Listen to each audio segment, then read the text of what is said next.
नमस्कार, आप सभी का बहुत स्वागत करती हूं भारत 24 पर। मैं हूं आपके साथ पूर्णिमा मिश्रा। एक बार फिर से हम आपके लिए लेकर आए हैं द जेसी शो। दिल्ली ने अपना फैसला सुना दिया है, दिल्ली में कमल खिल चुका है और दिल्ली की सियासत के इस महामुकाबले में मोदी की गारंटी ने बीजेपी के 27 साल के सूखे को खत्म कर दिया है। आम आदमी पार्टी जो पिछले चुनावों में अपराजय दिख रही थी, वो धराशायी हो चुकी है। आम आदमी पार्टी के हार के कौन से फैक्टर्स रहे और बीजेपी की जीत ने, रणनीति ने क्या अहम भूमिका निभाई है कि मोदी की गारंटी काम करती हुई नजर आई। क्या मोदी और अमित शाह की जोड़ी ने एक बार फिर से दिल्ली में वो करिश्मा कर दिखाया जो देश के बाकी राज्यों में देखने को मिलता था। दिल्ली में मिली बीजेपी की जीत का संपूर्ण विश्लेषण करने के लिए द जेसी शो की शुरुआत करते हैं और मैं स्वागत करती हूं भारत 24 के सीईओ और editor in chief doctor Jagdish Chandra और फर्स्ट इंडिया के सीएमडी और editor in chief doctor Jagdish Chandra का। पहला सवाल सर, जिसके साथ शुरुआत करूंगी, मोदी ब्रेक्स केजरीवाल, इस घटनाक्रम को दिल्ली की सियासत में कैसे देखते हैं आप? प्रधानमंत्री नरेंद्र मोदी आज गदगद होंगे। फ्रांस और अमेरिका की यात्रा के दौरान आपको उनके चेहरे पर एक ख़ास तरह की विजय मुस्कान दिखाई देगी। नरेंद्र मोदी की निगाह में दिल्ली की विजय उनकी सबसे बड़ी विजय है। पिछले 11 वर्षों से जब से वो प्रधानमंत्री बने हैं, उनके मन में एक पीड़ा थी कि सारा संसार जीता, घर में हारे, दिल्ली नहीं जीत पाए। तो इस बार उन्होंने चुनाव से पहले अपने प्रधान सेनापति और प्रमुख रणनीतिकार अमित शाह को बुला के दो टूक कहा था कि रणनीति की जीत तभी मानी जाएगी जब इस बार हम दिल्ली जीत लेंगे। और अपने मेंटर नरेंद्र मोदी की सलाह को अमित शाह ने बहुत गंभीरता से लिया और आज परिणाम सबके सामने हैं।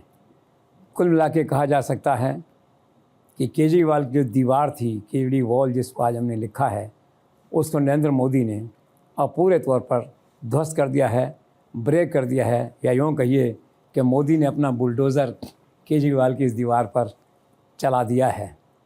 और सबसे दिलचस्प बात यह है कि आज के दिन केजरीवाल की उस चेतावनी को लोग याद करते हैं जिसमें कुछ वर्ष पहले उन्होंने कहा था कि मुझे हराने के लिए नरेंद्र मोदी को दूसरा जन्म लेना पड़ेगा।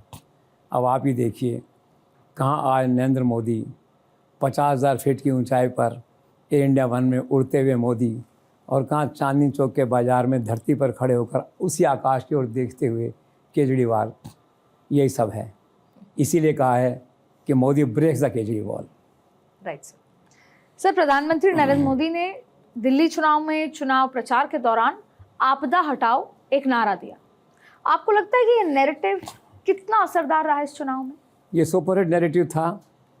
नरेंद्र मोदी को वरदान है सरस्वती का नए नए नैरेटिव बनाने का, गढ़ने का और उन्हें प्रचारित कर देने का। वो कुछ भी कहें मार्केट में चल जाता है। और फिर ये तो सुपरहिट था। आप पार्टी का भी संगम था, आपदा का भी था, तो लोगों के गले में उतरा। जिस दिन ये नैरेटिव बाज़ार में आया था, उस दिन अच्छी एडवर्टाइजिंग कंपनी के सीईओज़ ने कहा था कि नरेंद्र मोदी एक बहुत अच्छी एडवर्टाइजिंग कंपनी चलाने वाले मालिक भी हो सकते हैं जो इतने अच्छे अच्छे नैरेटिव घड़ते हैं प्रधानमंत्री रहते हुए भी। इसलिए मैं कहता हूँ इज़ ऑल इन वन। उनका नैरेटिव जो है बहुत इम्प्रेसिव था, लोगों के गले में उतरा और काफ़ी पॉपुलर हुआ। और मैंने कई लोगों को जयपुर और दिल्ली में इस नैरेटिव को गुनगुनाते हुए भी देखा। तो it was a very super hit, जिसे कहना चाहिए सुपर हिट नैरेटिव। और नरेंद्र मोदी पॉलिटिकल कैरियर, उन्होंने बहुत से नैरेटिव बनाए हैं, लेकिन आई थिंक ये जो नैरेटिव था, it was one of the best narratives of Narendra Modi's political tenure, which is going on still for another 15 years. Sir, क्या पूरे देश की तरह इस बार दिल्ली में भी जो चुनाव है वो प्रधानमंत्री मोदी के चेहरे पर ही लड़ा गया? ऑफ कोर्स, न केवल लड़ा गया उनके चेहरे पे, बल्कि जीता भी गया उस चुनाव को। ही is the only crowd puller in the party, he is the only popular face in the saffron party. Nobody can match his popularity. इसीलिए कहते हैं कि भारत ही नहीं पूरे संसार में आज नरेंद्र मोदी जैसा ओजस्वी एवं प्रखर वक्ता एवं भाषण देने वाला व्यक्ति नहीं है। और यही चुनाव नहीं, मेरा यह पक्का मानना है कि आने वाले कई चुनाव, 2029 का चुनाव और उससे पहले राज्यों की विधानसभाओं के चुनाव, जहाँ जहाँ भाजपा लड़ेगी वो सभी नरेंद्र मोदी के चेहरे पर ही लड़े जाएंगे और अधिकांश उनमें से जीते भी जाएंगे। सर, चुनावी विजय के अश्वमेध घोड़े पर सवार नरेंद्र मोदी अब उनका अगला पॉलिटिकल प्लान, फ्यूचर प्लान क्या है और क्या बचा है सर उनके पॉलिटिकल और पर्सनल एजेंडे में? अब क्या है पिटारे में? आपने बहुत ब्रिलियंट बात कही कि अश्वमेध घोड़े पर सवार हैं नरेंद्र मोदी। ये सच है और कोई उनके रथ को रोकने वाला देश में विदेश में आज नहीं है। आप देखिए, तीसरी बार प्रधानमंत्री बने हैं। 18 राज्यों में भाजपा और एलाइज की सरकार है। एनसीआर के चारों राज्यों में आज भाजपा की सरकार है। राम मंदिर बनाने की अभिलाषा पूरी हुई, 370 की पूरी हुई। क्या क्या नहीं किया नरेंद्र मोदी ने इस 11 वर्ष के कार्यकाल में, जिसे कहा जाए। इसीलिए ये कहा जाता है कि नरेंद्र मोदी का भविष्य अभी और टू बी वॉच्ड, जिसे कहते हैं। उनके आने वाले 10 वर्ष जो हैं उन पे और निगाह रखी जानी है। और कभी कभी ऐसा लगता है कि वो एक चक्रवर्ती सम्राट की मुद्रा में हैं और उस रास्ते पर वो देश और विदेश के लिए, भारत के लिए तेज़ी से चल पड़े हैं। एक ज्योतिष ने मुझे कहा कि इस 5 फरवरी से 5 फरवरी 2035 अर्थात 10 साल का समय नरेंद्र मोदी के जीवन का सर्वोत्तम काल होने वाला है। इसका अर्थ ये है कि स्वाभाविक तौर पे वो प्रधानमंत्री तो रहेंगे ही। उनका ये भी कहना है ज्योतिष का कि 3 साल बाद अपोजिशन फिर से स्ट्रॉन्ग होगा, लेकिन मोदी को हरा नहीं पाएगा। इसकी पुष्टि एक और ज्योतिष मुंबई में शहर की एक बहुत बड़ी मॉडल हैं जो टैरो ज्योतिष का काम करती हैं। अभी मैंने उस दिन विशाखापट्टनम से एक आर्मी का फंक्शन था, अटेंड करके आ रहा था, तो हैदराबाद एयरपोर्ट से मैंने सुबह 6:30 बजे उसको फ़ोन किया कि टैरो क्या कहता है आपका, टैरो ज्योतिष केजरीवाल के भविष्य के बारे में। तो उसका रिप्लाई आया, हार्ट ब्रेक, अर्थात हार और दिल का टूटना। लगे आती मन में जिज्ञासा हुई। नरेंद्र मोदी चूँकि विक्टर थे इसमें, तो मैंने कहा मोदी जी के आभा मंडल के बारे में क्या कहना है। तो उसने कहा कि कम से कम 10 साल तो ऐसे ही चलेगा और आगे भी जब तक जीवंत हैं वो सत्ता के शीर्ष पे रहेंगे। और उसने कहा कि मैं 10 साल तक की भविष्यवाणी देख सकती हूँ। तो ये आने वाला कल है मोदी का। मतलब आप देखिए ये, और भविष्यवाणी और ज्योतिष को एक पल के लिए छोड़ दीजिए। आज दूर दूर तक नरेंद्र मोदी के सामने कोई चुनौती देने वाला है नहीं। आज ओवरऑल सिचुएशन है political, Congress विज़ India and all these things. और रही सी कसर थी दिल्ली में एक चुनौती के, इरिटेंट था केजरीवाल उनके जीवन में, उनके पॉलिटिकल उसमें सिस्टम में, वो भी हट गया वहाँ से जो है। तो इज़ वेरी इंटरेस्टिंग टू सी कि अगले 10 साल नरेंद्र मोदी क्या करते हैं। और आपने बात की पॉलिटिकल एजेंडा की, तो मेरे ख्याल से अब उनका एक ही एजेंडा बचा है, विकसित भारत 2047। उनका एक ही एजेंडा है, पॉलिटिकल कह दो, ऑफिशियल कह दो। और पर्सनल एजेंडा जो मैंने कहा, पर्सनल जो है उनके जीवन में कुछ है ही नहीं। वो तो साधु हैं, वो तो फ़कीर हैं, वो तो सन्यासी हैं। अहमदाबाद में कमरा नहीं रहने के लिए, अभी भी जाते हैं तो राजभवन के कमरे में रुक जाते हैं, वही 10x10 में जो है।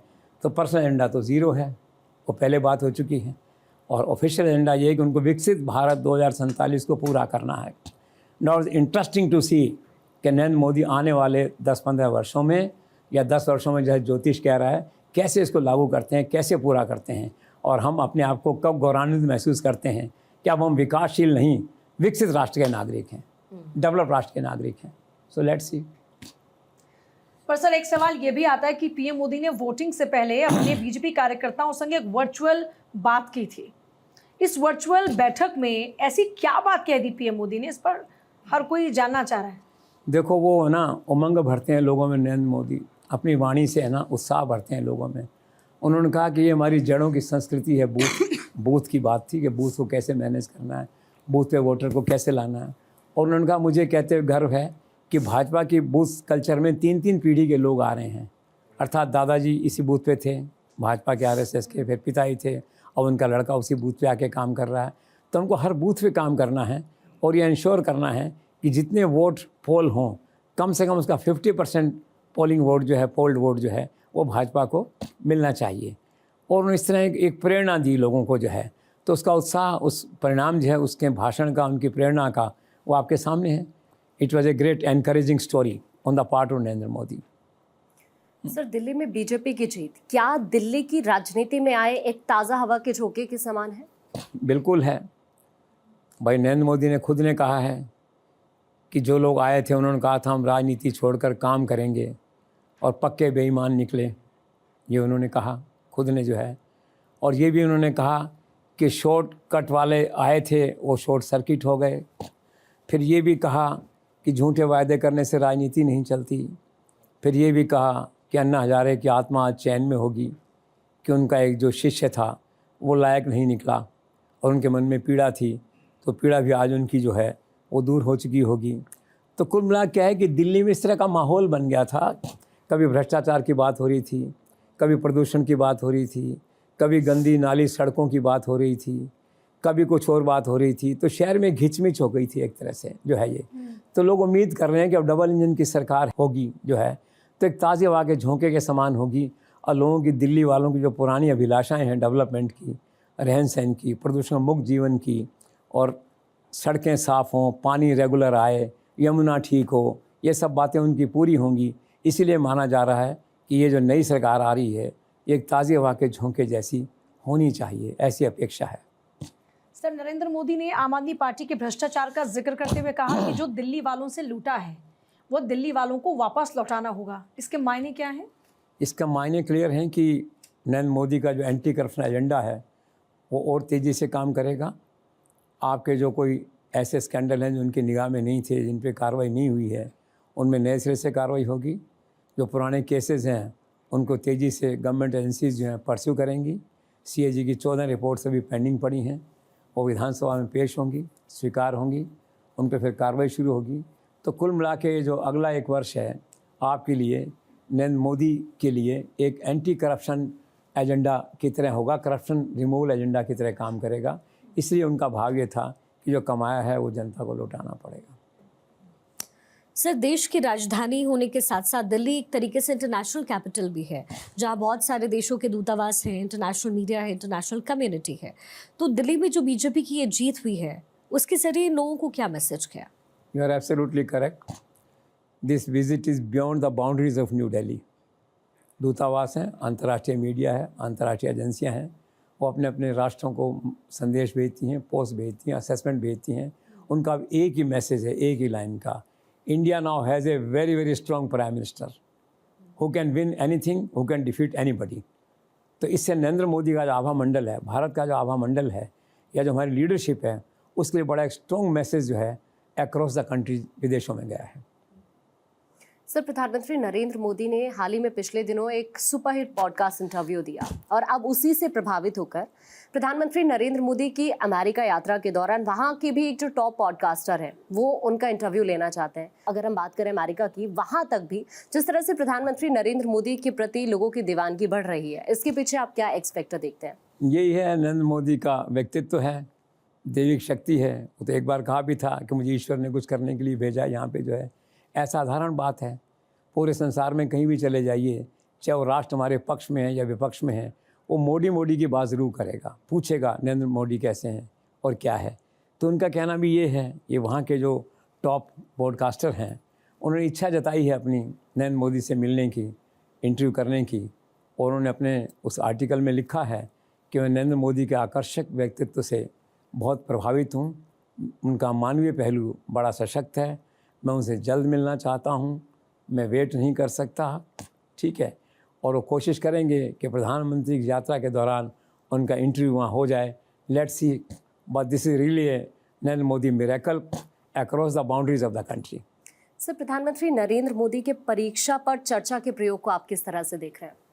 ये एक नई पहल है, और जो अभी आपने कहा था ताज़ी हवा का झोंका है, तो शिक्षा के क्षेत्र में दबाव और तनाव से दबे हुए लाखों करोड़ों विद्यार्थियों के जीवन में एक ताज़ी हवा का झोंका, एक उत्साह, एक उम्मीद की किरण है।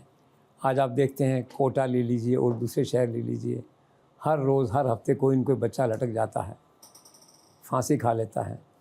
जो तनाव होता है दिमाग में, वो नंबर ला नहीं सकता जो पेरेंट्स चाहते हैं या जो टीचर चाहता है, टारगेट को अचीव नहीं कर पाता, निराशा में आके फंदे पे लटक जाता है।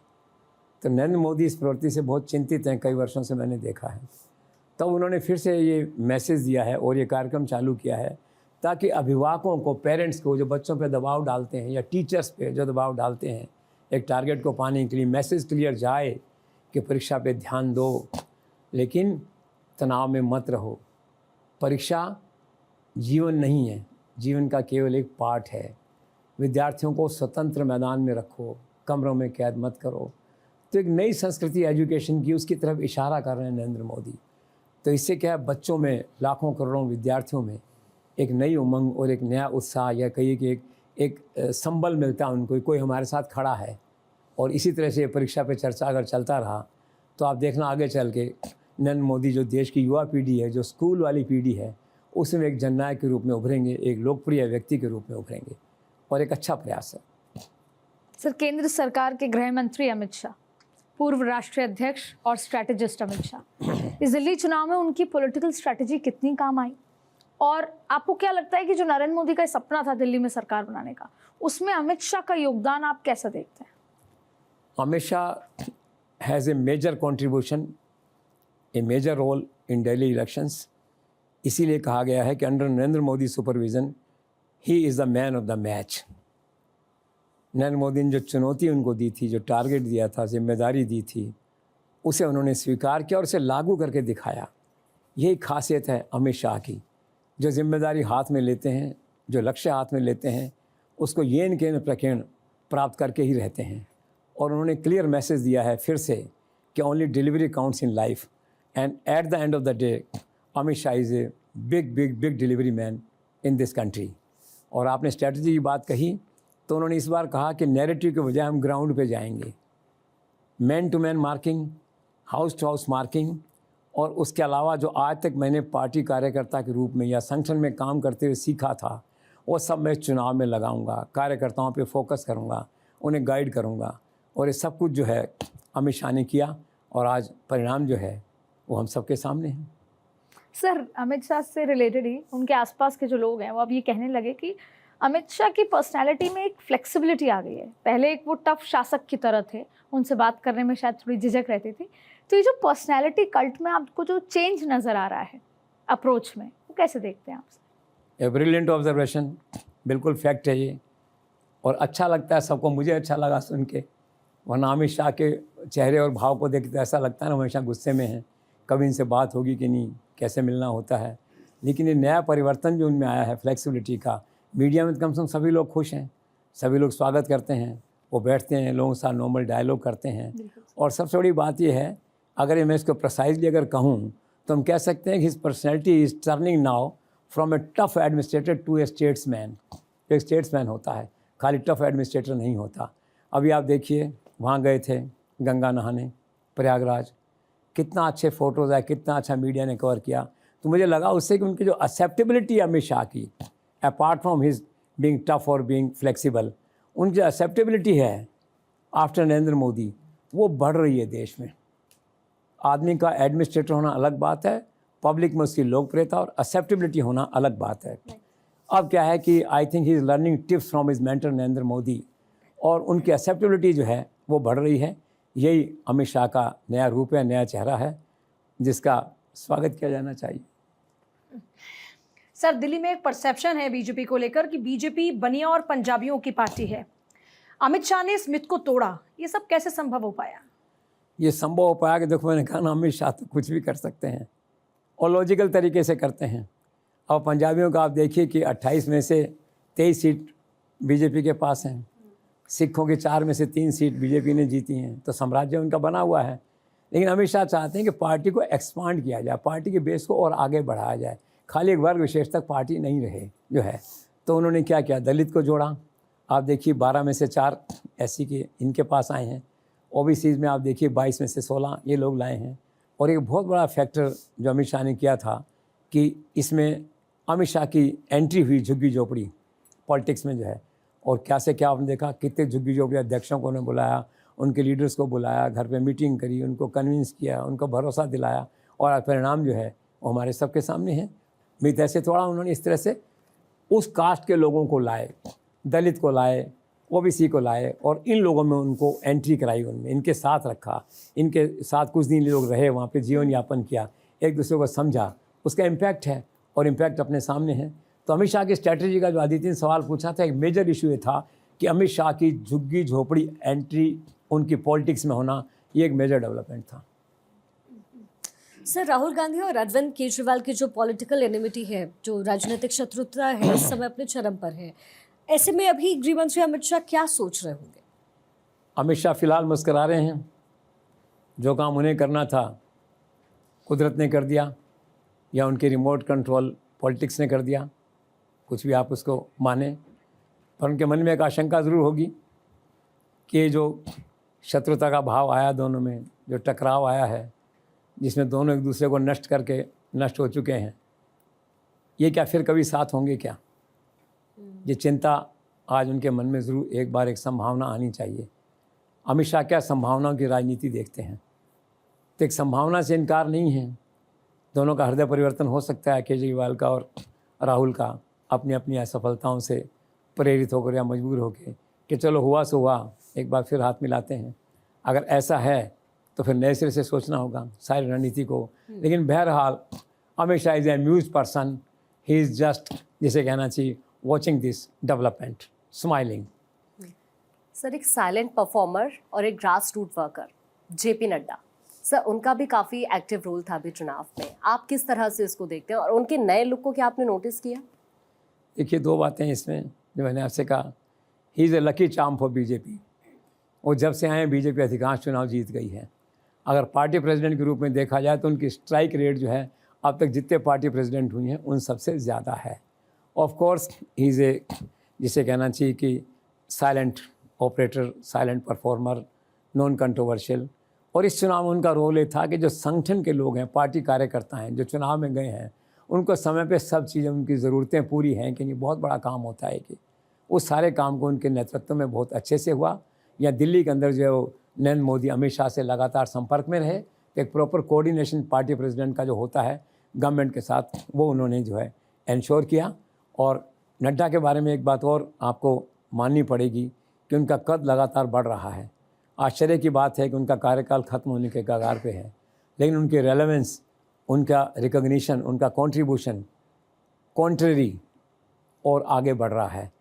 मैं ऐसा मानता हूं कि आज पीएमओ का जो डिसीजन मेकिंग प्रोसेस है, अमित शाह का डिसीजन मेकिंग प्रोसेस है, उसमें नड्डा जो है एक कंपलसरी पार्टी है, उसमें एक, उसमें जो है ना वो एक उसका अंग है उस सिस्टम का। तो what a nice coordination between all the three. इसलिए मैंने सुना है कि नरेंद्र मोदी ये चाहते हैं कि नड्डा जी रह जाएं तो अच्छा, इतना अच्छा चल रहा है, नया अध्यक्ष आएगा फिर कैसे क्या होगा, कैसे नहीं देखेंगे। तो शायद पार्टी कॉन्स्टिट्यूशन को खंगाला जा रहा है कि क्या एक और कार्यकाल नड्डा जी को दिया जा सकता है या नहीं। तो कुल मिला के आपने ठीक कहा, he is a silent performer and he is one of the major factors of this Delhi victory. This is all which we can conclude. Sir, जीत का विश्लेषण तो आप कर ही रहे हैं, लेकिन एक बड़ा अहम सवाल है, क्योंकि अब बीजेपी की सरकार दिल्ली में होगी, तो सबसे पहला सवाल ये आता है कि मुख्यमंत्री कौन होगा, इस पर आपका क्या आकलन? दूसरा ये कि क्या दिल्ली को उप मुख्यमंत्री भी मिलने वाला है? तीसरा ये कि मंत्रिमंडल कैसा होगा? चौथा ये कि मुख्यमंत्री क्या कोई दलित चेहरा होगा या फिर उप मुख्यमंत्री क्या कोई दलित चेहरा होगा? एक एक करके जवाब दूंगा आपको। पहला तो आपने कहा कि मुख्यमंत्री कौन हो सकता है, तो देखो अब ये जो भाजपा है ना, ये अटल बिहारी और आडवाणी की भाजपा नहीं है कि जहाँ पंजाबी कॉन्स्टिट्यूंसीज हैं तो मदन लाल खुराना, सुषमा स्वराज, साहब सिंह वर्मा, कास्ट फैक्टर से आप बना दो। ये नरेंद्र मोदी, अमित शाह, जेपी नड्डा की भाजपा है। इसके फैसले अलग तरह से होते हैं। तो मुख्यमंत्री का चयन इस तरह से करते हैं जैसे कि लगभग प्रधानमंत्री जैसा मिनी प्राइम मिनिस्टर का चयन कर रहे हों। दिल्ली के चीफ मिनिस्टर का चयन जो है उनकी प्रायोरिटी में ऐसा जैसे एक मिनी प्राइम मिनिस्टर का चयन वो कर रहे हों।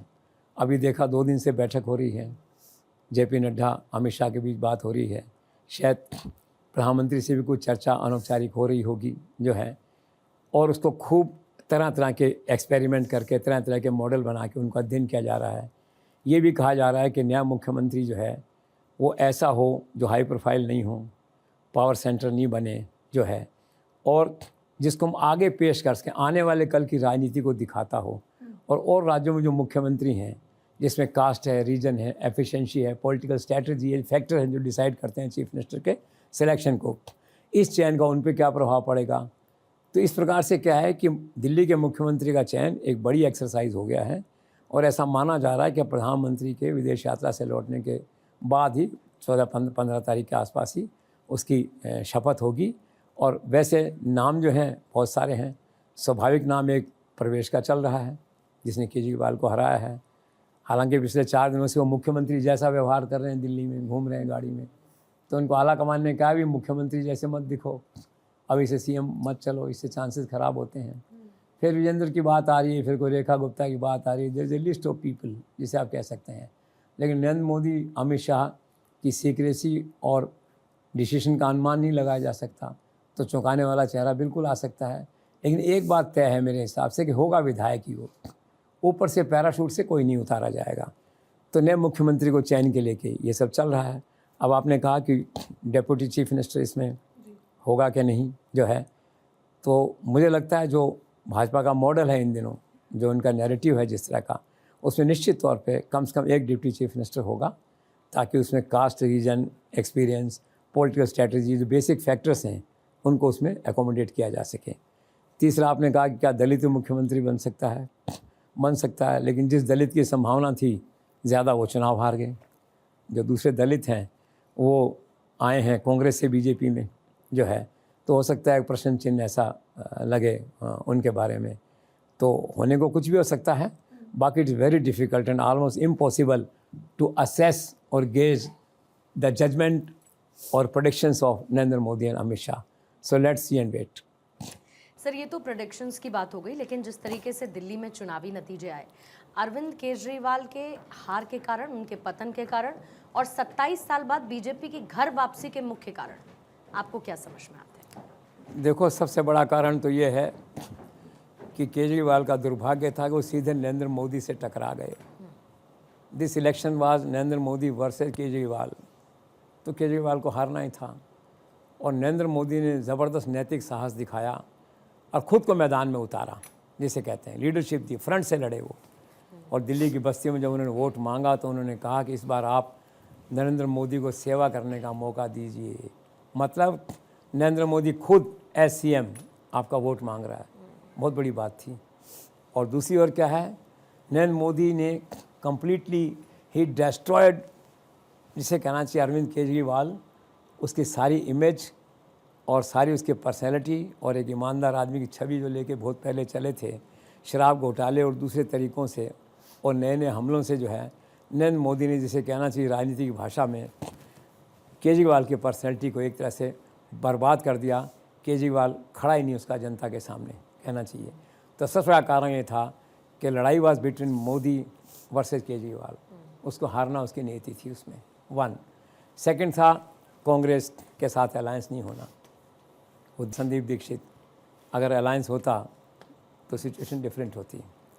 तीसरा बड़ा कारण जो मैं इसे मानता हूँ वो है मिडिल क्लास का शिफ्ट होके बीजेपी की तरफ आ जाना आपसे। और चौथी बात आप ये कह सकते हैं, उस हिसाब से अगर हम देखते हैं तो हम कह सकते हैं कि एंटी इनकम्बेंसी, ठीक है, governance fatigue and irregular voter supply in Delhi. दूसरे शब्दों में एमसीडी के फेलियर आप कह सकते हैं कि पुअर रोड्स, ठीक है ना, poor drainage, overflowing drainage system, और उसके बाद में पोल्यूशन की बात आना शहर में, सड़कों की बात आना, यमुना की बात आना। तो एमसीडी से रिलेटेड जो इश्यूज़ थे वो बहुत भारी पड़े। एक और बड़ा कारण इसमें जो था वो ये था कि नरेंद्र मोदी ने जो फ्री वीज़ निकाली स्कीम, बीजेपी ने जो फ्री वीज़ निकाली, वो आपसे बेटर थी। आपको जाना जाता है खाली मुफ्त की योजनाओं के लिए, जिसे हम रेवड़ी कहते हैं। उस स्कीम को भाजपा ने पीटा जो है, और भाजपा ने मजबूर होकर उसे स्वीकार किया फ्री बीज कल्चर को, और आपसे बेहतर मॉडल फ्री बीज का जो है उन्होंने दिया। जैसे उदाहरण के तौर पे केजरीवाल ने कहा महिलाओं को 2100 रुपये देंगे, बीजेपी ने कहा 2500 रुपये देंगे। केजरीवाल ने कहा हम फ्री हेल्थ देंगे, इन्होंने कहा ठीक है हम भी 10-20 लाख की आपको फ्री हेल्थ सर्विस देंगे। फिर उन्होंने कहा कि 13,000 जो ताले लगे हुए हैं, जिसे कहते हैं सील्ड हैं कुछ बिल्डिंग्स वगैरह, उनको खोल देंगे। बड़ा ल्योर था बहुत बड़ा जो है। फिर ये कहा कि झुग्गी झोपड़ी वाले जो हैं इनको एक पक्के मकान में शिफ्ट करेंगे, बम्बई की तरह करके, बहुत ल्योरिंग थे। तो ये जो फ्री बीज था बीजेपी का मॉडल उनसे बेटर था एक तरह से। तो उनकी जो मोनोपोली थी केजरीवाल की, वो नरेंद्र मोदी ने छीन ली उनसे जो है। और एक और इसी तरह का आप अगर उसमें फैक्टर देखते हैं आगे जाके, तो जो बहुत बड़ा कारण है इसमें वो है कार्यकर्ताओं की उपेक्षा। केजरीवाल के कार्यकर्ता निराश थे, हताश थे, उदास थे। पिछले काफ़ी समय से, जब से एमसीडी का इलेक्शन जीता उन्होंने 2022 में जीता मेरे ख्याल से, तब से कार्यकर्ता बेहाल थे। केजरीवाल जेल में थे, संचालन सब केजरीवाल के सिंगल पॉइंट से था। केवल 7 लोग जो हैं पार्टी में सरकार चला रहे थे। शेष चाहे जिलाध्यक्ष हो, पार्टी वर्कर हो, एमएलए, किसी की पूछ नहीं थी। एक ग्रास रूट वर्कर जो है उसका कहना है कि हमें टारगेट दिया गया है कि हर बूथ से 400 लोगों को लाके आपको यहाँ पे खड़े करना, उनके वोट डलवाने हैं। बोले 5 साल हमारा कोई काम नहीं हुआ, हमारा गैस कनेक्शन नहीं आया, हमारे छोटे मोटे स्कूल के एडमिशन नहीं हुए, किस मुँह से हम घरों में जाएँ वोट मांगने के लिए। तो हम नहीं गए, घर में बैठे रहे। परिणाम आपके सामने है केजरीवाल के पतन का जो है। और यहाँ तक हालत थी कि कार्यकर्ता घर में दुबके रहे, उत्साह नहीं था, निराश थे। और अल्टीमेट कारण जो था, मैंने आपसे कहा ना, वो है आपका जन्म पत्री का खेल और नरेंद्र मोदी से उसका टकरा जाना जो है। तो धराशायी हुए, उनके सामने उनको होना ही था एक तरह से जो है। So this is all. Sir, आज दिल्ली की नई भाजपा सरकार के सामने क्या चुनौतियां हैं? सबसे बड़ी चुनौती है जो घोषणाएं की हैं, जो वायदे किए हैं, उनको लागू करना है। एक लाइन की चुनौती यही है। केजरीवाल का सबसे बड़ा गुनाह यही था, उन्होंने जो वायदे किए जनता से पूरे नहीं किए। कई वायदे किए, पूरे नहीं किए।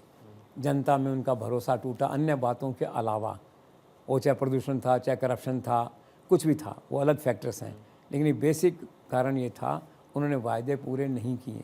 BJP has to be very very careful कि जो वादे चुनाव घोषणा पत्र में किए गए, खास करके 5 बड़े वादे हैं, जैसे मान लो प्रदूषण की बात है, यमुना को क्लियर करने की बात है, सड़क सफाई की बात है, कुछ और इस तरह के जो 5 बड़े जो फ्री बीज देने की बात है, इन सारों वायदों को लागू करने की दिशा में कोई ठोस कार्रवाई होती हुई दिखनी चाहिए लोगों को।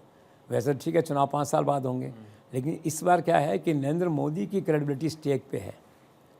नरेंद्र मोदी के वादे पे, उसकी गारंटी से चुनाव जीता गया है।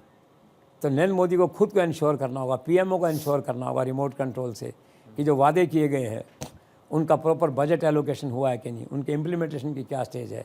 तो बाकायदा मुझे लगता है पीएमओ में एक डेस्क होनी चाहिए दिल्ली एडमिनिस्ट्रेशन को मॉनिटर करने के लिए।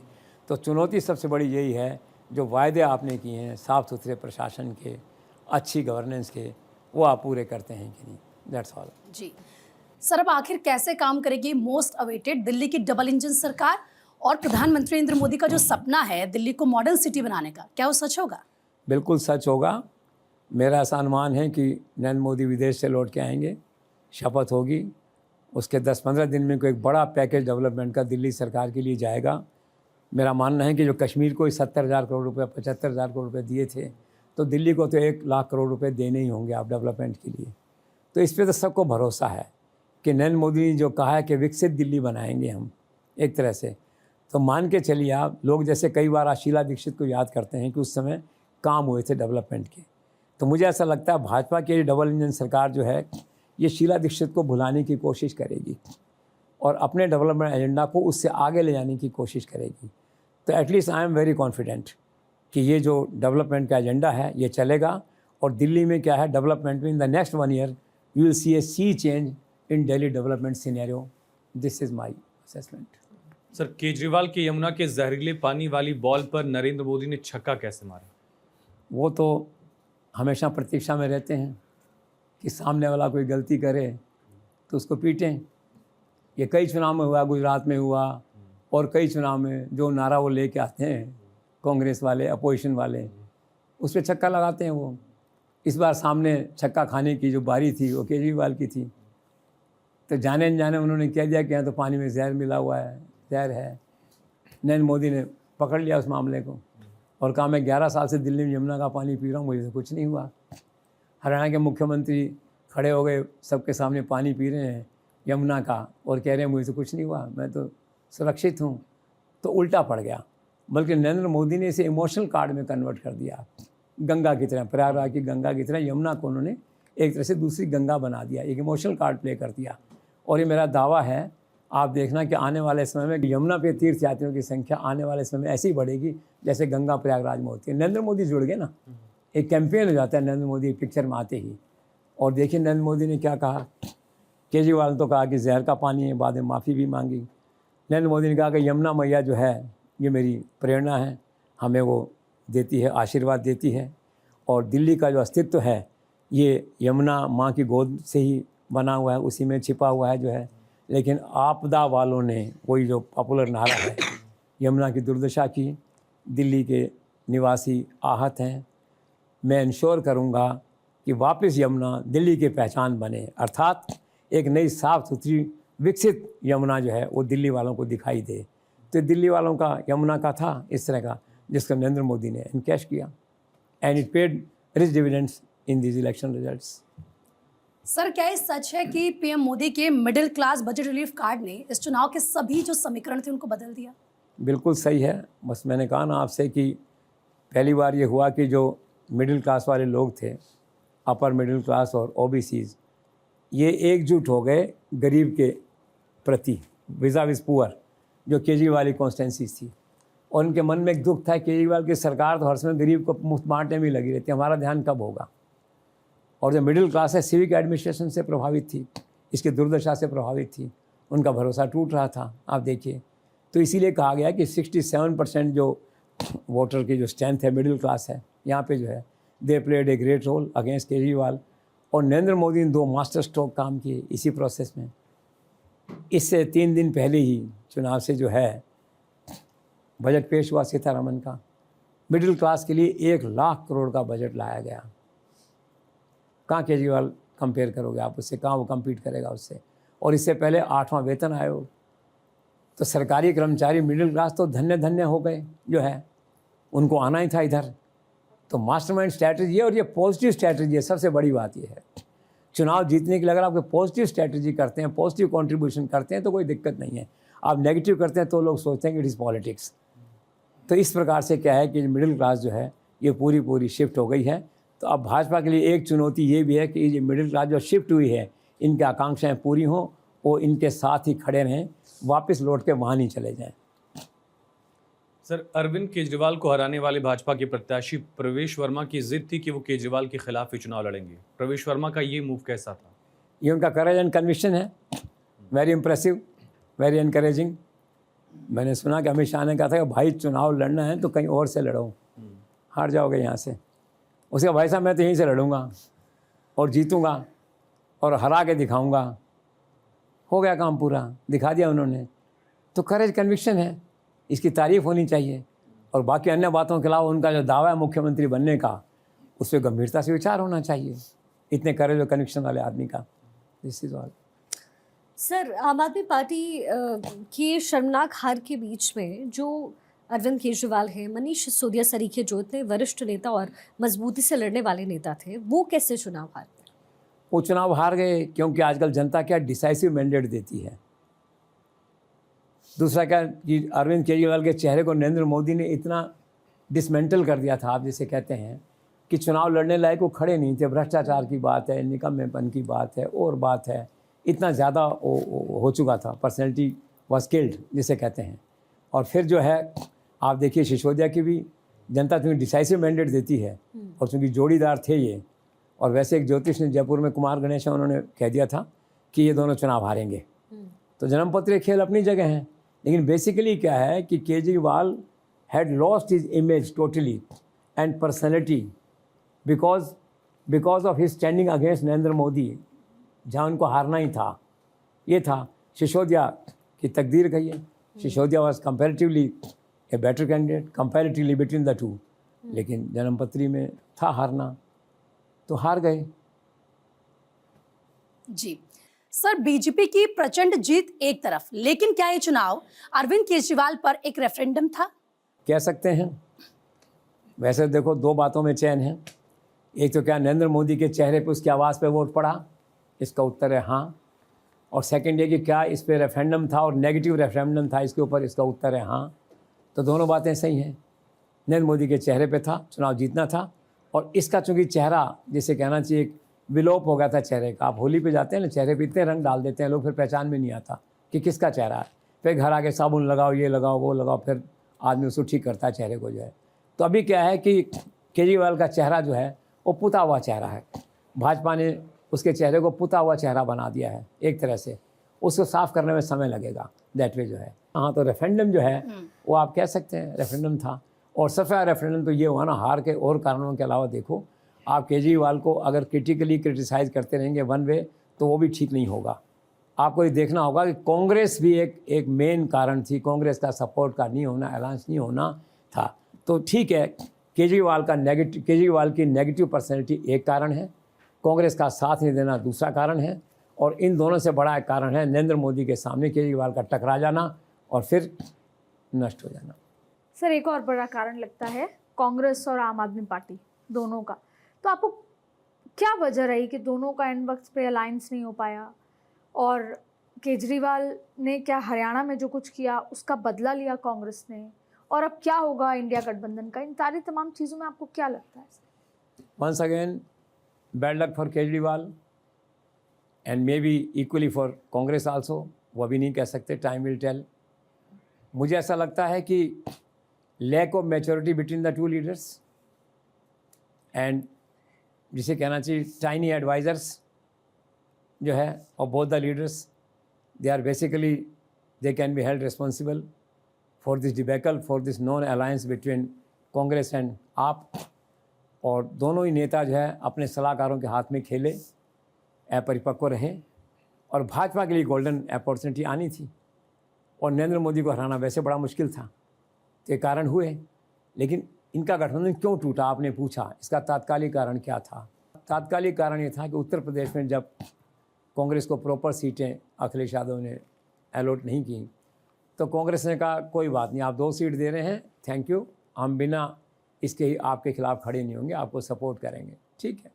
इसके बाद हरियाणा का आया इशू, तो हरियाणा में 6 सीटें आपको देने पे सहमति बनी। केसी वेणुगोपाल और राघव चड्ढा हैं, उनकी भी सहमति बनी। दोनों को अपने अपने नेताओं ने अधिकृत किया था, राहुल गांधी केजरीवाल ने। बात बन गई। जब बात बनने लगी तो अजय माकन जो शुरू से ही केजरीवाल का विरोध करते हैं विद इन कांग्रेस, प्रबल विरोध करते हैं 2013 से ही जो है, तो उन्होंने कहा कि नहीं होना चाहिए। हुड्डा ने कहा कि हम तो जीती हुई सीट क्यों दे रहे हैं उनको, हम तो जीत रहे हैं चुनाव, नहीं होना चाहिए। वार्ता टूट गई। और वैसे क्या मनमोहन सिंह थे, स्वर्गीय मनमोहन सिंह, वो भी केजरीवाल के खिलाफ रहते थे। उस समय जो सरकार बनी कांग्रेस के सपोर्ट से केजरीवाल की, तो केजरीवाल की सरकार ने वीरप्पा मोइली के खिलाफ भी कोई केस दर्ज कर लिया, कोई फाइल खोल दी थी। तो इसलिए अजय माकन का भी 2013 से कहना था कि रिलायबल नहीं है लोग, इनके साथ हमें नहीं जाना चाहिए। तो ये धारणा अजय माकन कैंप जो है, ये धारणा प्रबल रही। इसने राहुल गांधी को डोमिनेट किया और अल्टीमेटली फिर दोनों के बीच में गठबंधन नहीं हुआ, जो है कांग्रेस को नुकसान हुआ। आप भी हारी, इससे पहले गुजरात में भी ये सब हो चुका था वहाँ पे जो है, लेकिन फिर भी शांत रहे। और दिल्ली में उन्होंने कहा ठीक है, हम 7 चुनाव नहीं लड़ेंगे, लेकिन एक दूसरे का विरोध नहीं करेंगे, अपनी अपनी सीट पे तुम लोग खुद लड़ो। इसी बीच में एक दिन न जाने क्या सूझी अजय माकन को, शायद कुछ लोग कांग्रेस से वहाँ जा रहे थे या वहाँ के लोग उनके पास आ रहे थे, तो उन्होंने एक ट्वीट कर दिया कि केजरीवाल राष्ट्र विद्रोही हैं और मैं इसका खुलासा आज 3 बजे या इतने बजे प्रेस कॉन्फ्रेंस में करूँगा। जैसे ये ट्वीट जारी हुआ, केजरीवाल ने सबको फ़ोन किया, जितने एलाइज हैं, शरद पवार हैं, मान लीजिए ममता हैं, उधर उद्धव ठाकरे हैं, अखिलेश यादव हैं, कि क्या हो रहा है ये। तो उन सब ने टेलीफोन किया राहुल गांधी को। राहुल गांधी ने कहा ठीक है, तो सब नहीं होना चाहिए, और प्रेस कॉन्फ्रेंस जो है स्थगित हो गई जो है। उसके बाद जो है प्रेस कॉन्फ्रेंस स्थगित होगी, बात वहाँ रुक गई। फिर अचानक क्या हुआ कि उसी दिन एक डेवलपमेंट हुआ कि ममता और आपकी सपा, इन्होंने एक तरफा सपोर्ट जो है, और शायद शिवसेना उद्धव ठाकरे वाली, इन्होंने एक तरफा सपोर्ट दे दिया केजरीवाल को। तो राहुल गांधी ने कहा भी मैं पार्टनर हूँ आपका, मैं अलायंस के अंदर हूँ, अलायंस के पार्टनर वहाँ जा रहे हैं, मुझे बता नहीं रहे हैं, मुझे साथ ले नहीं रहे हैं, तो ऐसे कैसे चलेगा। तो इस बात पे राहुल गांधी हर्ट हुए, मैंने सुना जो है ये। तो उन्होंने कहा ठीक है, फिर विरोध है तो विरोध है। फिर तो उन्होंने कहा भी आप हमें हमेशा जो है ना टेकन फॉर ग्रांटेड नहीं ले सकते। कुछ लोग आप पे कह रहे हैं कि वी आर स्पेंट फोर्स, हमसे सीटों का प्रॉपर बार्गेन हो नहीं रहा है, और हर जगह हमें कहा जा रहा है कि आप गठबंधन में बड़े भाई हैं, बड़े भाई का गठबंधन का धर्म निभाइए। तो हम जीवन में कब तक अकेले ही धर्म निभाते रहें, अकेली कांग्रेस कब तक गठबंधन धर्म का निभाती रहे। तो ठीक है, तो राहुल गांधी मैदान में आ गए, वर्सेस की लड़ाई हो गई। राहुल गांधी बिस्लरी की बोतल लेके प्रेस कॉन्फ्रेंस चले गए कि गंदा पानी दिल्ली में है। फिर दुनिया भर के आरोप जितने हो सकते थे आरोप दोनों ने एक दूसरे पे लगाए, और आरोप लगाते लगाते लड़े, चुनाव हार गए और दोनों नष्ट हो गए। तो बेसिकली ये सीक्वेंस ऑफ इवेंट्स रहा इनके टूटने का। और अब ये है कि ये कब तक रहता है। अब इनके मन में एक भाव आ गया है कांग्रेस के मन में कि आप जो भी है वो केवल हमारे वोट लेके ही नई पार्टी बनी, हमारे वोट वापस लौटाने हैं हमको, इसलिए आपको हटाओ किसी भी राज्य से, हम खुद अपने बूते लड़ेंगे। अब ये उनकी एक कल्पना है। ऐसा कभी होता है कि एक पार्टी खड़ी हो जाए सामने 43% वोट लेके आ जाए और आप एक अध्यादेश निकाल दे राहुल गांधी के, वो वोट वापस हमारे पास आ जाए? ऐसे थोड़ी वापस आते हैं। लेकिन बहरहाल अमित शाह मुस्करा रहे हैं, जेपी नड्डा मुस्करा रहे हैं सब देख के। नरेंद्र मोदी इस तरह की राजनीति में पढ़ते नहीं हैं, पर वो भी ज़रा देख रहे होंगे कि क्या है, बच्चे लड़ रहे हैं आपस में, लड़ने दो, बीजेपी वाले देख रहे हैं इनको जो है। तो अब देखना है कि दोनों में मैच्योरिटी, परिपक्वता कभी आती है कि नहीं, या जीवन भर अगले 10 साल और जब तक नरेंद्र मोदी प्रधानमंत्री हैं ये ऐसे लड़ते लड़ते ही ख़त्म हो जाते हैं। This is to be seen. सर, इस पूरे चुनाव में एक नाम है जो बहुत महत्वपूर्ण है, शीला दीक्षित के बेटे संदीप दीक्षित। भले ही वो चुनाव हार गए, लेकिन केजरीवाल को भी हरा गए। आपको लगता है कि उन्होंने अपनी माँ का पॉलिटिकल बदला लिया है? कह सकते हैं। इमोशनली तो आदमी सोचता है ऐसा, इससे मेरी मदर को हराया था तो आज मुझे मौका मिला इसको हराने का, तो हरा दिया उन्होंने। तो टू दैट एक्सटेंट तो वो ठीक है कि माँ की उसका उन्होंने हार का बदला लिया। और दूसरी तरफ ये है कि केजरीवाल तो नष्ट हुए, अब खुद आगे खुद कब खड़े होंगे, क्या हो, खुद नष्ट हुए, खुद भी हारे, उसका उन्हें अफसोस नहीं है। कांग्रेस का ये मानना इस समय है कि हम जीते ना जीते हैं, तुम्हें ज़रूर हरा देंगे। बिल्कुल। तो इसलिए BJP is amused to have this close fight of this two friends. बाकी आपका कहना सही है कि उस दिन रात को जो केजरीवाल सत्ता से बाहर हुए तो कांग्रेस वाले, अजय माकन, संदीप दीक्षित, कुछ और लोग भी बहुत चैन की नींद सोए होंगे उस रात में कि हमने अपने पॉलिटिकल एनिमी को सत्ता से बाहर कर दिया। ये तो कर ही दिया उन्होंने, इसमें तो कोई शक है नहीं जो है। सर, इसी से जुड़ा अगला सवाल, दिल्ली में केजरीवाल को हराकर कांग्रेस ने इंडी अलायंस के बाकी घटक दलों को क्या संदेश दिया है? संदेश दिया है कि भाई हमें don't take us for granted, one. दूसरा, जो सीटों का बंटवारा है हमें हमारी हैसियत के हिसाब से सीट दो, नहीं दोगे तो हम वही करेंगे आपके साथ जो हमने केजरीवाल के साथ किया है। मे बी इमेच्योर, लेकिन आज का संदेश तो यही है कि लिसन टू अस। मैसेज तो ये बिल्कुल क्लियर है कि वी डैम, इंडी रहे न रहे हमें इससे कोई मतलब नहीं है। हमें तो इससे मतलब है कि हमारी सीटें प्रॉपर हो, हमारा रुतबा रहे, और चाहे हम किसी राज्य में चाहे हमारे पास 2 सीट ही हैं, लेकिन हमें महत्व है ना 10 सीट जैसा मिलना चाहिए।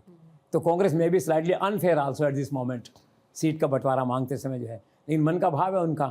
तो अभी तो क्या है कि सब ये कांग्रेस की जो सेना है, एंटी केजरीवाल सेना या एंटी इंडी सेना, एंटी इन द सेंस है कि हम तो अपनी करेंगे मन की। और ट्रेजिडी क्या है कंट्री की पॉलिटिक्स में कि कांग्रेस के बिना कभी इंडी गठबंधन कामयाब नहीं हो सकता, ये तय है बात है। इसलिए कांग्रेस भी देख रही है, और चूंकि उसके बिना हो नहीं सकता और इनके एक होने की संभावना लगभग 0 है, तो यही एक बार फिर से अमित शाह की गहरी मुस्कान का कारण है। सर, दिल्ली में अरविंद केजरीवाल की हार के बाद अब इंडी गठबंधन का क्या भविष्य है? इंडी गठबंधन अलग थलग है। मैंने कहा कांग्रेस के बिना गठबंधन हो नहीं सकता, बेसिकली होगा तो लंगड़ा गठबंधन होगा। और अभी कुछ चूँकि नई नई बात है तो 2 भागों में इंडी गठबंधन बट गया है। एक तो प्रो राहुल गांधी हो जाएंगे आधे कि राहुल गांधी ने ठीक किया है, या संजय राउत ने कहा कि नहीं राहुल गांधी ने ठीक किया और ये सम्मान करना चाहिए, इस तरह की बातें। कुछ लोग राहुल गांधी के खिलाफ चले जाएंगे। तो इंडी गठबंधन क्या अभी बटा हुआ रहेगा। इंडी गठबंधन की स्थिति में जो कभी बना था वो वापस कब लौट के आए, इसके बारे में कोई निश्चित समय सीमा तय नहीं की जा सकती। जैसे सर, आप क्या सोचते हैं कि कांग्रेस के अंदर और कांग्रेस के बाहर राहुल गांधी की राजनीतिक भविष्य, उनका पॉलिटिकल फ्यूचर क्या है, और क्या इन तमाम सिचुएशंस के बीच में उनका एलओपी, लीडर ऑफ ऑपोजिशन का पद छिन सकता है? देखो, जहाँ तक राहुल के भविष्य का सवाल है, प्रिसाइजली राहुल कांग्रेस की मजबूरी है, राहुल अपोजिशन की मजबूरी है। कांग्रेस राहुल के बिना चल नहीं सकती, all said and done. Opposition की सरकार, अपोजिशन का गठबंधन राहुल के बिना बन नहीं सकता। तो एक ऐसी कैच-22 सिचुएशन है। अब ये कब तक रहती है तो it is to be seen. Within party Rahul Gandhi को कोई थ्रेट नहीं है, वो जैसे हैं जो भी हैं, वो चाहे मतलब कहना चाहिए स्टेबिलिटी में रहते हैं कि नहीं, कंटिन्यूटी में रहते हैं कि नहीं, समय के साथ विचारधारा उनकी बदलती है कि नहीं, उनका सारा फोकस अडानी और दूसरे कहना चाहिए कास्ट सेंसस पे बना रहता है कि नहीं, और 50 बातें हो सकती हैं। लेकिन जैसा भी है जो भी है, कांग्रेस तो राहुल गांधी है और राहुल गांधी कांग्रेस है। इस तरह से जो है तो राहुल का भविष्य विद इन कांग्रेस तो सिक्योर है। और वो विनिंग होगा कि नहीं भविष्य, ये देखने की बात है आगे जा कर के जो है। लेकिन विद इन लेकिन कांग्रेस के बाहर उनका जो भविष्य है वो चैलेंज है उस पर। अब ये घटना हुई नहीं, उस पर चैलेंज है, और चैलेंज के कारण से क्या कभी एलओपी पे बात आ भी सकती है। यू नेवर नो कि घटनाक्रम कैसे डेवलप होता है। हो सकता है इंडी गठबंधन के लोग केजरीवाल के समर्थन में खड़े हो जाएं बड़ी संख्या में आगे जाके, और राहुल गांधी तवज्जो नहीं दे उनको, और एक तरह से ब्रेक की सिचुएशन आ जाए बिटवीन राहुल गांधी एंड इंडी गठबंधन जो है। तो उस सूरत में वो लोग सोच सकते हैं एलओपी को हटाने की कार्रवाई डायरेक्टली इनडायरेक्टली कुछ ऐसी बनती है तो लोग कर सकते हैं। तो बहरहाल ये है कि विचित्र स्थिति ये है कि राहुल के बिना भी कुछ नहीं हो सकता, और राहुल के साथ जो दिक्कत है वो तो है ही जितनी। सर, दिल्ली में जो केजरीवाल की हार हुई है, इसका पंजाब की भगवंत मान के सरकार पर क्या असर होगा, और क्या भविष्य में भगवंत मान पाला बदल कर बीजेपी में आ सकते हैं?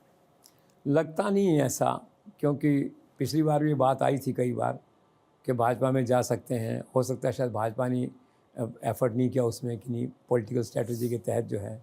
मुझे ऐसा नहीं लगता है, क्योंकि आज भी जो है ना, आप देखो कि वोट बैंक है जैसा भी है, और फिर क्या है कि मान की जो प्रवृत्ति जिस तरह का, वो एग्रेसिव या मैनिपुलेटर नहीं है उस तरह से।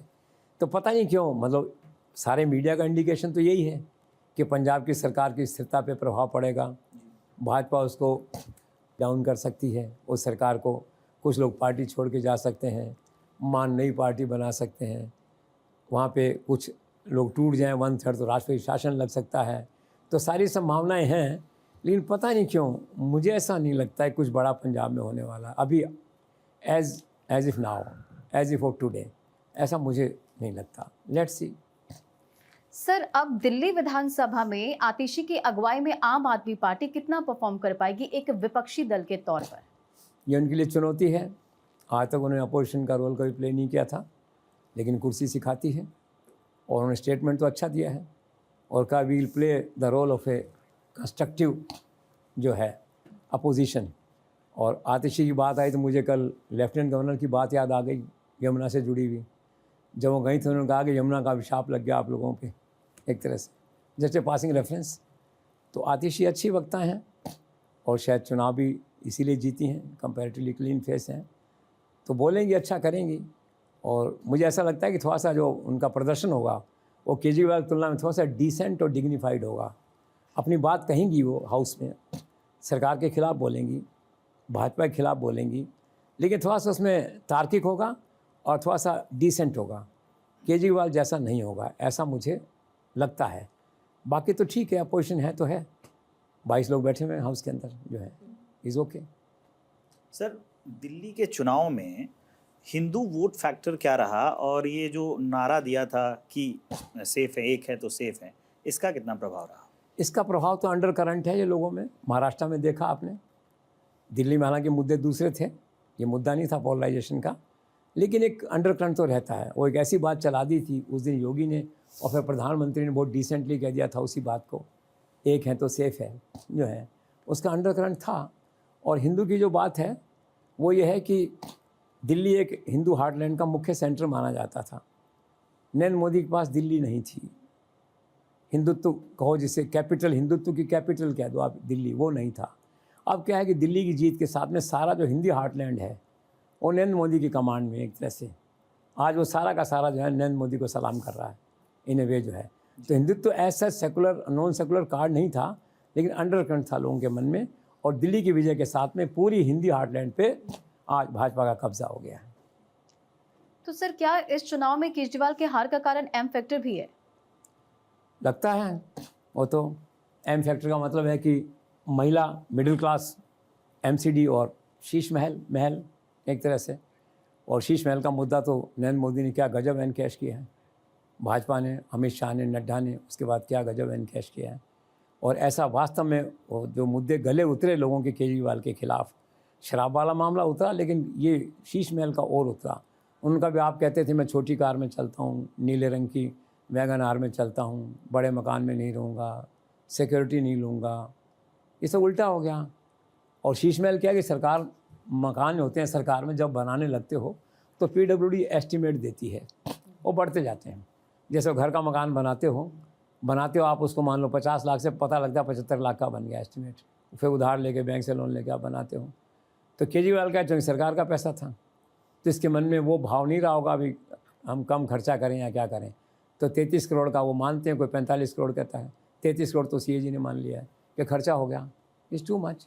और वो कोई बात नहीं खर्चा हो गया कि नहीं, उसको जो पॉलिटिकली एनकैश किया, जो मैंने कहा ना केजरीवाल के पतन का एक कारण था relentless BJP campaign aggression against Kejriwal. तो मुद्दा बना दिया और उन्होंने कहा कि हम इसको खोल देंगे, पर्यटन स्थल बना देंगे, और आप देखना थोड़े दिनों बाद टिकट लेके आप जा सकते हो उस मकान को देखने के लिए, और पर्यटन स्थल उसको बनाने वाले हैं। तो ये 4 अहम फैक्टर थे। सर, दिल्ली चुनाव से कुछ ही दिन पहले जो आम आदमी पार्टी के 8 विधायक आके शामिल हो जाते हैं बीजेपी में, उनका क्या भविष्य है? कुछ नहीं, स्वाभाविक तौर पे, और कुछ फेवर तो उसमें लिए होंगे जब आदमी पार्टी ज्वाइन करता आता है, तो सामान्य परंपरा है जो है। अब किसी ने बच्चे का एडमिशन कराया होगा स्कूल में, किसी ने कुछ और किया होगा, कुछ और फेवर लिए होंगे। जब सरकार आ गई उनकी, तो उनकी बल्ले बल्ले हैं। उनको तो वैसे टिकट नहीं मिला था, वो तो वैसे कहीं के नहीं थे। उनकी तकदीर अच्छी थी और बीजेपी की रिक्वायरमेंट थी, या मन में था कि पता नहीं, चलो इससे थोड़ा सा मोरल बूस्टर होता है बीजेपी का, उनका डिमोरलाइजेशन होता है। तो हुआ वो, तो आ तो गए हैं वो, तो थोड़ा बहुत फेवर उनको हो जाएगा, कहीं कुछ एडजस्ट हो जाएंगे थोड़ा सा। वैसे भाजपा को रिक्वायरमेंट नहीं है, भाजपा के लिए तो सरप्लस है अभी इस समय तो जो है। लेकिन फिर भी चूँकि भाजपा की कल्चर रही है अमित शाह इन सब की, कि सबको साथ लेके चलते हैं, भाई आजा मेरी गाड़ी में बैठ जा, इन वे जो है। तो ठीक है, थोड़ा बहुत इनका भी कुछ भला होगा, ऐसा माना जाना चाहिए। सर, आखिर वोटिंग के दिन केजरीवाल ने क्यों डिले किया वोट डालने के समय को? हाँ, बात तो छोटी सी थी, लेकिन अखबारों में आ गई तो एक वो दिलचस्प आप तक आ गई, तो आपने सवाल पूछा जो है। तो था कि उनको 11 बजे वोट डालने जाना था उस दिन।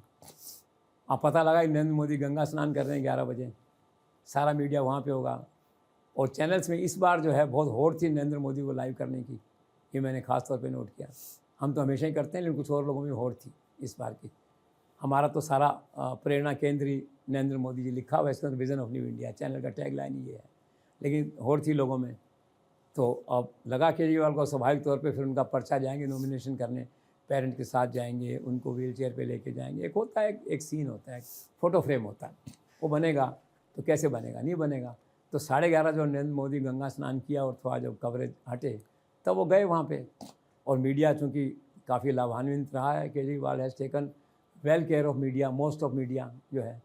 तो मन में था कि चलो थोड़ा कवर करते हैं इनका जो है, तो उनको कवर किया बाद में लोगों ने। तो बेसिक कारण ये था कि प्राइम मिनिस्टर की कवरेज से वो टकरा रही थी उनकी कवरेज।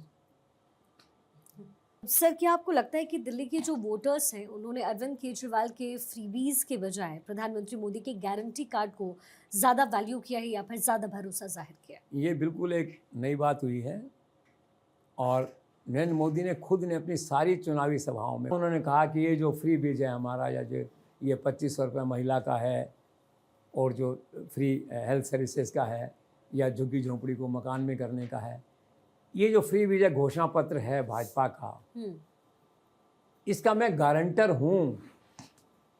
एक नया कंसेप्ट कि प्राइम मिनिस्टर खुद गारंटर बना अपनी पार्टी के किसी घोषणा पत्र के लिए, तो निश्चित तौर पे क्रेडिबिलिटी उसकी तो आसमान में चलेगी ना फिर। तो लोगों ने भरोसा किया जी। और केजरीवाल कुछ राज्यों में तोड़ चुके थे भरोसा, और लोगों को पता था कि पता नहीं सरकार बनेगी नहीं बनेगी, क्या होगा, आएगा नहीं आएगा। तो एक मुश्त वो लोग जो है नरेंद्र मोदी की गारंटी पे चले गए, भरोसा किया और वोट डाला उन्होंने। जी। सर, दिल्ली चुनाव में कुछ मुख्यमंत्रियों का भी रोल काफ़ी अहम था, इस पर आप क्या कहेंगे? ऑफ कोर्स अमित शाह जो प्रोग्राम बनाते हैं तो पूरी सेना को मैदान में उतारते हैं जो है। तो मुख्यमंत्रियों को उतारा, खास करके उत्तर भारत के मुख्यमंत्री, राजस्थान हो गया, मध्य प्रदेश हो गया, छत्तीसगढ़ हो गया, आप देखिए। और इधर से उड़ीसा वाले हो गए, आसाम वाले आ गए थे, चंद्रबाबू नायडू को भी वहाँ से ले आए। ये सब लोग रहे, सबकी परफॉर्मेंस अच्छी थी। राजस्थान चूँकि मैं करीब से देखता हूँ राजस्थान को, तो राजस्थान में मुख्यमंत्री आए और 70 सीटों पे राजस्थान के लोग थे, और 30 दिन तक ये लोग वहाँ पे रहे। डिप्टी चीफ मिनिस्टर भी आए, सतीश पूनिया भी आए वहाँ से, सुनील बंसल भी आए, जो लीडरशिप है वहाँ की बीजेपी की सारी आई। और चांस कुछ ऐसा हुआ, संयोग कहना चाहिए, कि जिन 11 सीटों पे भजन लाल ने प्रचार किया मुख्यमंत्री ने, वो सारी भाजपा जीत गई। तो आज क्या है, राजस्थान में भाजपा चीफ मिनिस्टर और उनकी जो पूरी टोली है दिल्ली वाली, वो सारी गदगद है कि भी इतना अच्छा रहा हमारा रिजल्ट जो है। तो मुख्यमंत्रियों का अच्छा रहा, सबसे ज़्यादा योगी की तरफ लोगों का प्रतीक्षा रहती है, योगी की तरफ। तो योगी आए। योगी का स्टेचर इन सारे मुख्यमंत्रियों से थोड़ा हटके है, वोट कैचर के रूप में अगर देखा जाए नॉर्थ इंडिया में तो जो है, इसीलिए उन्हें देखा जाए तो आप नरेंद्र मोदी अमित शाह के बाद तीसरे वोट बैंक के रूप में, वोट कैचर के रूप में, पॉलिटिकल लीडर के रूप में आप उनको मानते हैं। एक तरह से आपने देखा वो सब राज्यों में गए थे, हरियाणा में भी गए थे, महाराष्ट्र में भी गए थे, अब यहाँ भी आए, उनकी बहुत अच्छी रेट थी, 90% से ज़्यादा सक्सेस रेट है। तो योगी वाज ऑफ कोर्स इम्पैक्ट, लेकिन एट द सेम टाइम जिसमें 90% रहा, और राजस्थान की अगर आप देखें तो 11 में 11 जीती, तो स्ट्राइक रेट से आपको 100% दिखती है, दैट वे जो है। पर स्टिल योगी स्टिल है योगी, दैट वे जो है अच्छा था। All chief ministers contributed to the best of their capacity. और बहुत से मुख्यमंत्रियों ने बाद में फ़ोन करके प्रधानमंत्री को बधाई दी, प्रधानमंत्री ने बधाई स्वीकार करी, प्रधानमंत्री बहुत अच्छे मूड में थे जो है, सबसे मिले, बात किया, फ़ोन पे बधाई ली, सबका किया। A good moment in the party, enthusiastic moment in the party. और नरेंद्र मोदी की विदेश यात्रा से पहले अमित शाह, जेपी नड्डा की एक बड़ी गिफ्ट नरेंद्र मोदी को कि अब आप निश्चिंत हो गए, जाइए अमेरिका और फ्रांस। तो सर क्या योगी आदित्यनाथ ने अयोध्या की हार का जो बदला है वो अखिलेश से मिल्कीपुर जीत कर ले लिया? ले लिया, वो तो देखो उपचुनाव होता है तो फिर लोग कहते ही रहते हैं कि सत्ता का दुरुपयोग था, ये था, वो था, लेकिन पुलिस ने किया था, वो पुलिस वर्सेस था, जो भी है। लेकिन ये फैक्ट है ग्राउंड पे कि उन्होंने बदला ले लिया, क्यों मुश्किल ये हो गई थी, बड़ा एम्बेरसमेंट हो गया था। अवधेश प्रसाद सीट से थे पहले एमएलए, 2024 का चुनाव हुआ, सपा ने उन्हें अपना लोकसभा में उम्मीदवार बनाया फैज़ाबाद कॉन्स्टिट्यूंसी से, जिसमें अयोध्या आती है, वो चुनाव जीत गए। उससे मैसेज ये गया कि अयोध्या में भाजपा हार गई और सपा जीत गई। अब किस किस को समझाएं कि वो एक कॉन्स्टिट्यूंसी थी, ये लोकसभा कॉन्स्टिट्यूंसी है, बड़ा एम्बेरसमेंट था। और राहुल गांधी, अखिलेश यादव ने अवधेश प्रसाद जो था दिल्ली में, उसको पार्लियामेंट में कैलेंडर की तरह पेश किया, ट्रॉफी के रूप में पेश किया कि ये देखो व्यक्ति जो भाजपा को अयोध्या में हरा के आया है जो है, तो बड़ा एम्बेरसमेंट था। तो Yogi was quite concern, Delhi was also quite concern, जिम्मेदारी थी कि इसको जीतना है, तो भाग्य ने भी साथ दिया, वो जीत गए। और योगी का जो उम्मीदवार है बीजेपी का, वो 62,000, 61,500 वोटों से जीता सपा वाले से। तो योगी ने हिसाब चुका लिया, आप ये कह सकते हैं। सर इन दिल्ली के चुनाव के नतीजों में आरएसएस का रोल आप कैसे देखते हैं? RSS is a big factor now since Haryana जो है। और मुझे कभी कभी ये ऐसा लगता है कि आरएसएस अगर यही रोल लोकसभा में प्ले करता तो 240 पे नहीं होती बीजेपी, ऐसा मेरा लगता है मुझे। आरएसएस का जो एक्टिव जन जागरण हुआ है बाद में लोकसभा के बाद हरियाणा से जो हुआ है, अब वो हो सकता है कि coordination between Narendra Modi, Mohan Bhagwat better हो गया हो सकता है, और ब्रिजेस हुए हों, जो गैप थे थोड़े बहुत अंडरस्टैंडिंग के, वो ठीक हुए हों, मोर कोऑर्डिनेशन हुआ हो। लेकिन कुल मिला के उनके लिए शुभ संकेत है कि हरियाणा में RSS played a major role, Maharashtra they played a big role, and once again in Delhi they played a very very major role. मैंने पढ़ा कहीं कि तरुण चुग और जो राजीव चंद्रशेखर हैं उनको जिम्मेदारी दी गई थी यहाँ, तो उन्होंने पिछले 7 हफ्तों के अंदर जो है 5000 मीटिंगें छोटी छोटी करी। उसके अलावा अमित शाह ने आरएसएस के वर्कर्स को उन छोटी छोटी कच्ची बस्तियों में, झुग्गियों में उनको घुसेड़ा, वहाँ पे कुछ दिन वहाँ रहो, करो ये। तो there was a perfect coordination between RSS and BJP this time, between Amit Shah, JP Nadda and RSS इस ऑपरेशन लेवल पे, आप ये मान लीजिए। उसका परिणाम है ये आरएसएस का जो है, आरएसएस का वर्किंग आप देखिए किस तरह का होता है। यहाँ पे विप्लव देव जो त्रिपुरा के पूर्व मुख्यमंत्री हैं, आजकल पार्टी का काम, यहाँ संगठन का काम देख रहे हैं दिल्ली में। आरएसएस किस लेवल पे ऑपरेट करता है आप ये देखिए। उन्होंने एक दिन जितने भी लेफ्टिनेंट में मिनिस्टर्स हैं, मिनिस्टर ऑफ स्टेट्स हैं, एमपीज़ हैं, उनके पीएज और सेक्रेटरीज़ को बुलाया, पीएज जो पॉलिटिकल अपॉइंटमेंट्स हैं जिनके, सबके जो है, और ये कहा कि आपकी जिम्मेदारी है कि आपके घर में, हर मंत्री घर में कम से कम 10 लोग ऐसे हैं, सफाई कर्मचारी, खाना बनाने वाले, मजदूर, गाड़ी चलाने वाले, ड्राइवर, सफाई कर्मी जो है ये, तो इन सबको वोट डलवाना है बीजेपी को, इनको कन्विंस करना है कि Bhajpa is a better party than AAP, और आपको वोट डलवाना है। और हर आदमी घर में 4 आदमी आगे, 4 वोटर और हैं। ऐसी 3 मीटिंगें हुई। तो अब लेवल देखिए आरएसएस के बीजेपी को ऑपरेट करने का कि किस लेवल तक जाके एक एक वोट को फॉलो करते हैं, एक एक वोट को पकड़ते हैं।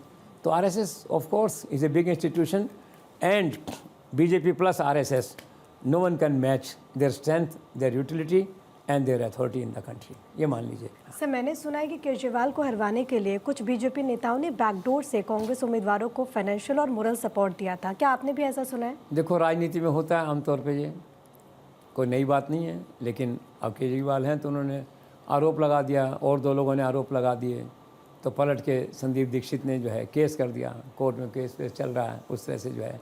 लेकिन आम चर्चा थी कि संदीप दीक्षित को जो उसका इलेक्शन कैंपेन है उसको जो है बीजेपी लीडर्स जो है वो फंड कर रहे हैं, उसका फंडिंग कर रहे हैं।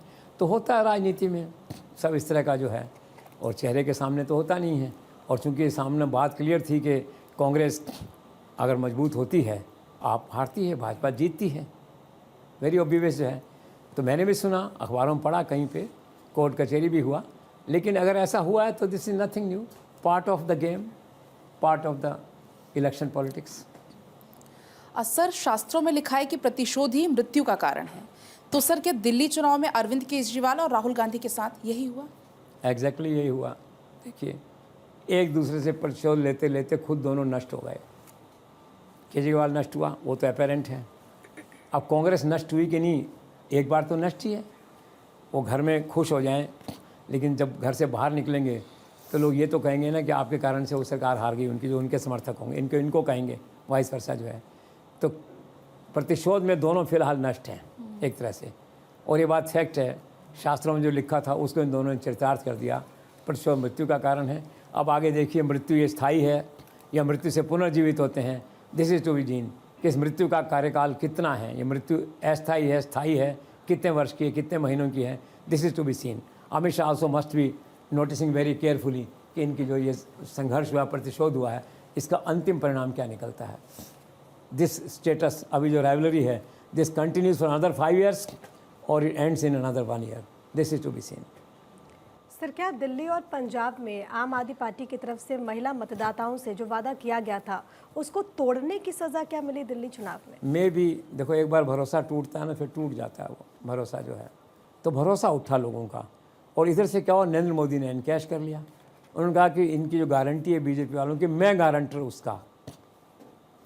अब प्रधानमंत्री इतना छाती ठोक के कह दे कि मैं गारंटर उसका, और फिर उनका इतिहास है कि उन्होंने अपने वादे पूरे नहीं किए, तो ऑब्वियसली वहाँ नुकसान होना था, इनको फ़ायदा होना था। And exactly this happened. Sir, क्या लगता है आपको, आम आदमी पार्टी और अरविंद केजरीवाल का भविष्य कैसे देखते हैं? देखो, राजनीति में तो ये कहा जाता है पॉलिटिशियन जब तक जिंदा रहता है उसका भविष्य तब तक होता है। नरसिम्हा राव उम्र के किस मोड़ पे आए, वापस प्रधानमंत्री बन गए।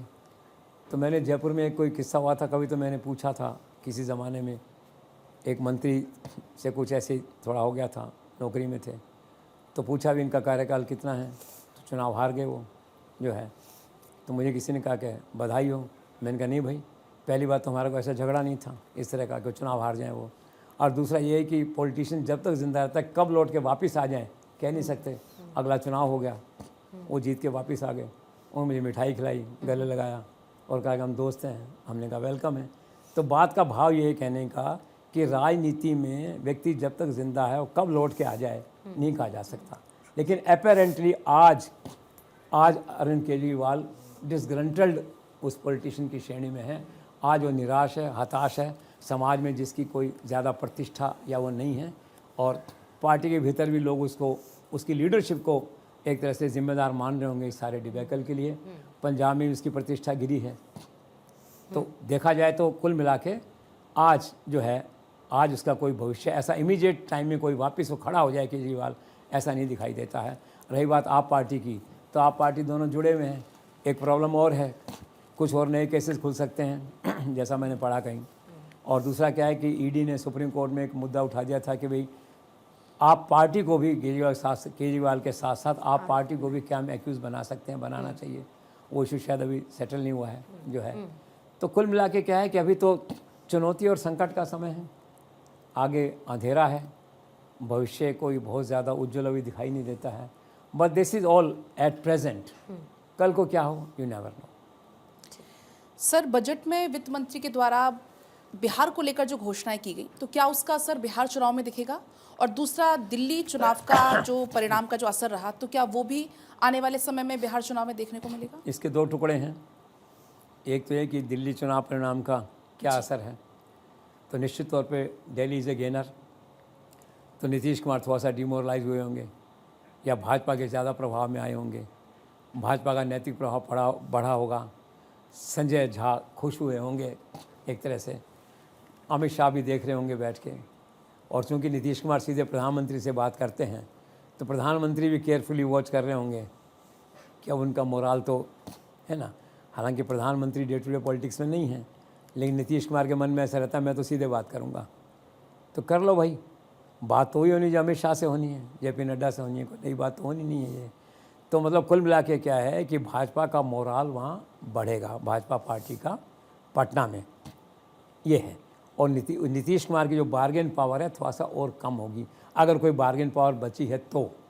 सेकंड, आपने कहा कि बजट में अनाउंसमेंट हुए हैं, निश्चित तौर पे हुए हैं। उसने 10-12 दफ़े जो है बिहार का नाम लिया है। ऑफ कोर्स नरेंद्र मोदी ने कहा होगा अभी थोड़ा ध्यान रखिए, बिहार का गाइडलाइन दी होगी इस तरह की उनको जो है। तो उसने उस दिन खास करके एक मैथिली साड़ी होती है कोई वहाँ की, पटना की, बिहार की, वो पहन के एक संदेश दिया कि I am mentally closer to Bihar people, Biharis जो है। फिर उन्होंने और कुछ घोषणाएं करी। उन्होंने कहा कि नेशनल फूड टेक्नोलॉजी इंस्टीट्यूट है वो बनाएंगे, 3 ग्रीन एयरपोर्ट बनाएंगे, और एक आध और कोई उन्होंने घोषणा वहाँ पे की वहाँ पे। तो प्रयास तो ये रहता है सरकार में, जब बजट आ रहा होता है, जिन राज्यों में चुनाव होने हैं, तो कुछ थोड़ा उनको दे दें जिससे माहौल अच्छा रहे इस चीज़। और सर, क्या ये सच है कि इस चुनाव में कांग्रेस के सभी प्रयासों के बावजूद मुस्लिम मतदाताओं ने केजरीवाल की पार्टी को ही वोट दिया? हाँ, this is important to note. मैंने कहा ना अभी आपसे, जो केजरीवाल की हम बात कर रहे थे कि क्या भविष्य है और क्या भविष्य नहीं है।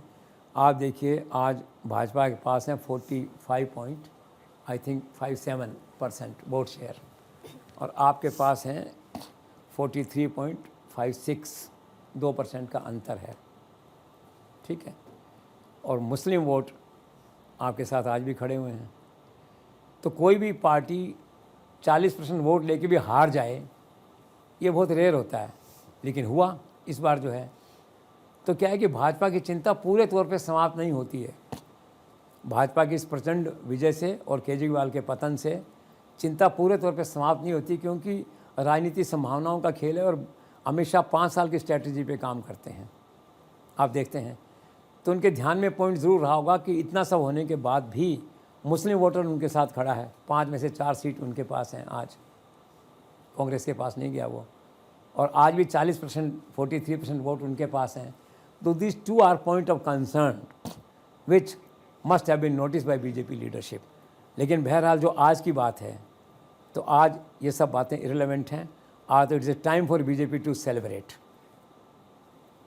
And time for AAP to introspect, and that's all. Sir, लेकिन नीतीश कुमार और चिराग पासवान के उम्मीदवार दिल्ली में क्यों पिटे? हार नहीं थे, जिद थी उनकी। जिद करके अमित शाह से टिकट ले गए। 2 टिकट बीजेपी को उन्होंने और ख़राब कर दिए इन ए वे, आप यूँ मानो। कभी कभी राजनीति में होता है, कुछ टिकट वेस्ट होते हैं, आदमी लाचार मजबूर होकर उनको वेस्ट होता हुआ देखता है। अमित शाह, जेपी नड्डा ने भी उन टिकटों को वेस्ट होते हुए देखा होगा, लेकिन सोचा होगा चलो गठबंधन का धर्म है, कुछ लोगों को साथ लेके चलना है, चलो। लेकिन it was a wasteful exercise. उन लोगों ने 2 टिकट भाजपा के ख़राब किए। हारना तो था ही, दिल्ली में कोई बेस नहीं उनका। सर, पिछले दिनों लोकसभा में राष्ट्रपति का अभिभाषण हुआ और सोनिया गांधी की तरफ से जो टिप्पणी की गई, जाने अनजाने में जो भी टिप्पणी हुई, क्या आपको लगता है कि दिल्ली चुनाव पर उस टिप्पणी का असर हुआ है? थोड़ा सा असर तो देखो हुआ होगा कि नरेंद्र मोदी ने उस मुद्दे को लपक लिया था उसी दिन, और ये कहा था देश के 10 करोड़ आदिवासियों का अपमान है, और राष्ट्रपति भवन ने भी विज्ञप्ति जारी की थी उसके अंदर। तो राष्ट्रपति भवन ने भी यही कहा था it is poor in taste. लेकिन इसी बीच में क्या है कि नरेंद्र मोदी उस मुद्दे को मुद्दा बना चुके थे जी। और उससे कम से कम ये हुआ कि अमित शाह के आरक्षण उस एक कथित बयान को लेकर थोड़ी बहुत जो कंट्रोवर्सी हुई थी वो सारी धुल गई। सोनिया गांधी का बयान राष्ट्रपति पे वो आगे आ गया जो है। तो भाजपा का ये फ़ायदा तो हुआ पॉलिटिकली, डिप्लोमेटिकली, कि अमित शाह उस कंट्रोवर्सी से कम्प्लीटली बाहर हैं। नाउ सोनिया गांधी फ्रंट पे है जी। और दलित वोट का कुछ ना कुछ नुकसान तो ही होगा। This is my assessment. आखिर शेयर मार्केट पर दिल्ली चुनाव के नतीजों का क्या असर पड़ा? सुना है कि शेयर मार्केट अभी तो डाउन है, लेकिन अप होगा। आप इसलिए होगा कि स्थायी सरकार आ गई है, और जहाँ भी सरकार स्थायी तो आती है, जहाँ पॉलिटिकल स्टेबिलिटी होती है, जहाँ सरकार स्थायी बनती है, वहाँ शेयर मार्केट बढ़ता है। तो शेयर मार्केट फैक्चुअली डाउन है, तो देयर में भी अदर फैक्टर्स, अमेरिका का फैक्टर होगा, कोई स्टॉक एक्सचेंज का फैक्टर होगा, लेकिन दिल्ली के चुनाव का शेयर मार्केट पे कोई नेगेटिव इम्पैक्ट नहीं पड़ेगा, ऐसा मेरा मानना है आने वाले दिनों में। सर इस बार एग्जिट पोल कैसे सही निकले, और दूसरा बीजेपी की संभावित जीत को लेकर मीडिया इस बार उत्साहित इतनी क्यों थी? एग्जिट पोल तो वापस रिवाइव हो गए, जो हरियाणा में ख़त्म हो गए थे एक तरह से। They are lost their credibility entirely, now they are revived. 8 में से 6 सही निकल गए। और रही बात बीजेपी की, तो एक टॉप लीडर ने कहा, मैंने सुना उनको कहते हुए कि भाई इस बार जो है, जो पत्रकार है, मीडिया है, वो हमसे भी ज़्यादा उत्साहित थे बीजेपी की सरकार लाने के लिए। न जाने क्यों, एक इम्प्रेशन है बीजेपी की टॉप लीडरशिप में कि पत्रकार मीडिया बहुत उत्साहित था। आ गई सरकार उनकी, विदेशी मीडिया बहुत अच्छा कवरेज था, और सारे मीडिया का, विदेशी का, देशी का, एक ही सार था कि Narendra Modi is the supreme leader of India, he can win anything, he can defeat anybody. ये मैसेज था। Sir what's next? दिल्ली जीतने के बाद नरेंद्र मोदी, अमित शाह की निगाहें कहाँ हैं? किस चुनावी राज्य में या किस राज्य में है? पश्चिम बंगाल, केरला, तमिलनाडु, क्या लगता है सर आपको? जहाँ तक बंगाल, केरल और तमिलनाडु का सवाल है, इससे मैंने सुना है कि अमित शाह, जेपी नड्डा और पूरी बीजेपी लीडरशिप ने तमिलनाडु को टारगेट भी लिया हुआ है। 39 लोकसभा सीट थी, पिछली बार एक सीट नहीं मिली। अन्नामलाई के दावे थे कि गठबंधन नहीं करेंगे, दावे गलत निकले। अन्नामलाई को बदला जा सकता है वहाँ पे। अब वहाँ वापस जो है 2026 में मई में जो चुनाव होने हैं विधानसभा के, बीजेपी पूरी कोशिश कर रही है कि वहाँ हम किस तरह से पेनिट्रेट करें। और एक बार अगर हम उन 39 सीट्स में घुस जाएँ, 10 भी ले लें, 15 भी ले लें, तो हमारी दिल्ली की जो रचना है, हमारी गणित है, जो अर्थमेटिक है, हमारी पॉलिटिक्स का, वो एकदम से जो है इम्प्रूव हो सकता है। पश्चिम बंगाल बहुत दुखती रह गई बीजेपी की काफ़ी समय से। आप देखिए वहाँ पे जो है 294 सीट्स हैं, 77 अभी बीजेपी के पास हैं, और काफ़ी बीजेपी संघर्ष करती है। लेकिन टारगेट है उनका इस बार कि पश्चिम बंगाल में भी जो चुनाव होंगे 2026 में आएंगे। केरल में भी 2026 में है चुनाव वहाँ पे जो है। तमिलनाडु में ये ज़रूर है वहाँ पे कि 4 सीटें एमएलएज़ की हैं उनके पास, तो उसको आगे बढ़ा सकते हैं। तो कुल मिला के इनका टारगेट ये है कि नॉर्थ में नरेंद्र मोदी का चेहरा एस्टेब्लिश हो चुका है कम्प्लीटली दिल्ली विजय के साथ में। अब नरेंद्र मोदी के चेहरे को, साउथ का चेहरा बीजेपी को बनाना है और इस स्ट्रैटेजी पे काम करना है। तो निश्चित तौर पे उनका जो नेक्स्ट टारगेट है, ये 3 सदर्न स्टेट्स रहेंगी, जिसमें सबसे ज़्यादा प्राथमिकता मेरे विचार से उनकी तमिलनाडु पे दिखाई देती है। सर, दिल्ली चुनावों के दौरान एक पी फैक्टर बड़ा चर्चा में रहा, पूर्वांचलियों का।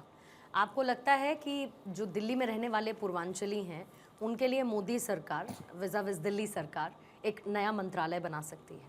वैसे तो ये मांग आपने की थी, तो हो सकता है पॉलिटिकली ये सूट नहीं करे इस तरह का मंत्रालय बनाने की मांग, कि केजरीवाल इस मांग को कर रहे थे। लेकिन अगर देखा जाए तो पूर्वांचल के जो लोग हैं, उत्तरांचल के लोग जो हैं, वो नरेंद्र मोदी के ज़्यादा निकट हैं। आप देखिए नरेंद्र मोदी का आधा समय तो बद्रीनाथ, केदारनाथ, पहाड़ पर्वत, पूजा पाठ, इन सब में रहता है वहाँ पे। और ये कहा जाता है कि उत्तराखंड के ब्रांड एम्बेसडर, बद्रीनाथ, केदारनाथ के ब्रांड एम्बेसडर खुद नरेंद्र मोदी हैं। तो उनके मन में बड़ा एक स्नेह है, खास स्थान है उत्तराखंड के लोगों के लिए, पूर्वांचल के लोगों के लिए।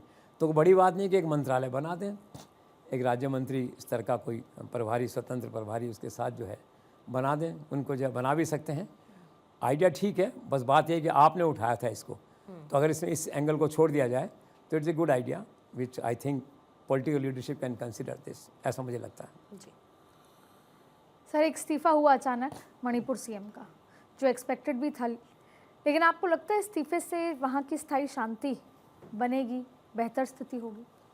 एक मेजर एफर्ट है अमित शाह का, एक नया गवर्नर उन्होंने वहाँ लगाया है। बिल्कुल।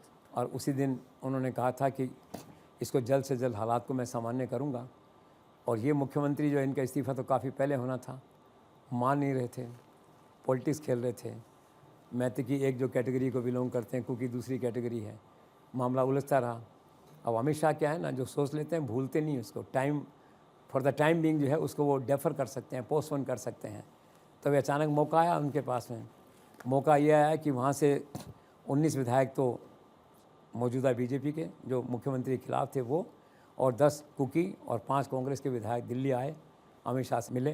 उन्होंने कहा विधानसभा का सत्र है, पहले दिन ही हम जो है अविश्वास प्रस्ताव लाएंगे, सरकार आपकी गिर जाएगी।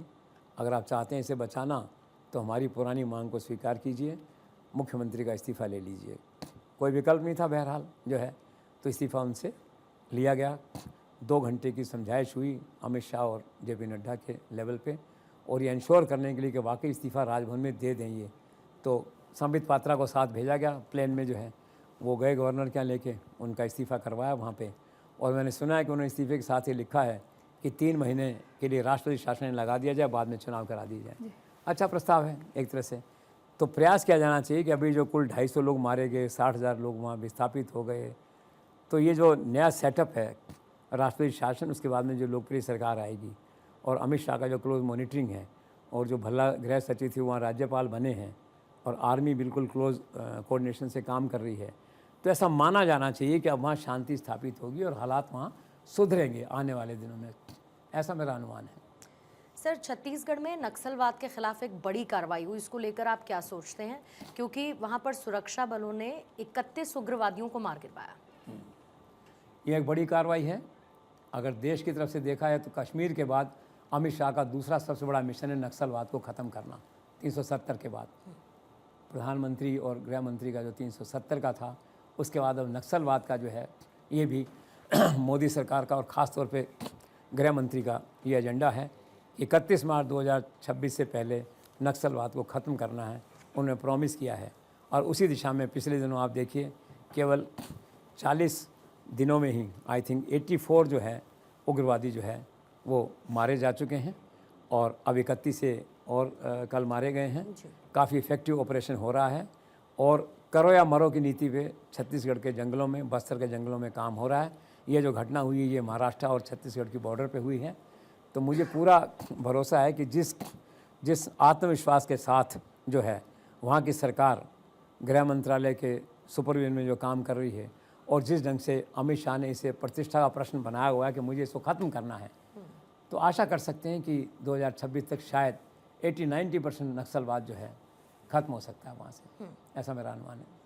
बिल्कुल सर। और दिल्ली में 27 साल बाद बीजेपी की सरकार आई, उसका आपने संपूर्ण विश्लेषण किया। बहुत बहुत शुक्रिया आपका द जेसी शो का हिस्सा बनने के लिए। और ये $1 मिलियन क्वेश्चन था कि दिल्ली की जनता किसके साथ, दिल्ली के दिल में कौन, वो क्लियर हो चुका है। दिल्ली की जनता बीजेपी के साथ, बीजेपी ने यहाँ पर सरकार बना ली है। जाहिर बात है कि आगे दिल्ली को बेहतर बनाने की तमाम चुनौतियां भी बीजेपी सरकार के पास है। लेकिन एक बार फिर से नरेंद्र मोदी और अमित शाह की जोड़ी ने वो कर दिखाया जो शुरुआत में असंभव माना जा रहा था। क्या ये सियासत के नए युग की शुरुआत है? और आगे क्या? क्योंकि बीजेपी एक चुनाव खत्म होने के साथ ही दूसरे चुनाव की तैयारी में लग जाती है। आने वाले वक्त में बिहार में चुनाव होना है और बिहार के चुनाव के लिए भी बीजेपी अपनी पूरी तैयारी के साथ विजय रथ लेकर आगे बढ़ने लगी है। एक बार फिर से सर बहुत बहुत शुक्रिया आपका और साथ ही तमाम दर्शकों का भी बहुत बहुत धन्यवाद द जेसी शो का हिस्सा बनने के लिए। एक छोटा सा ब्रेक लेंगे, आप कहीं मत जाइएगा, बने रहिए भारत 24 के साथ।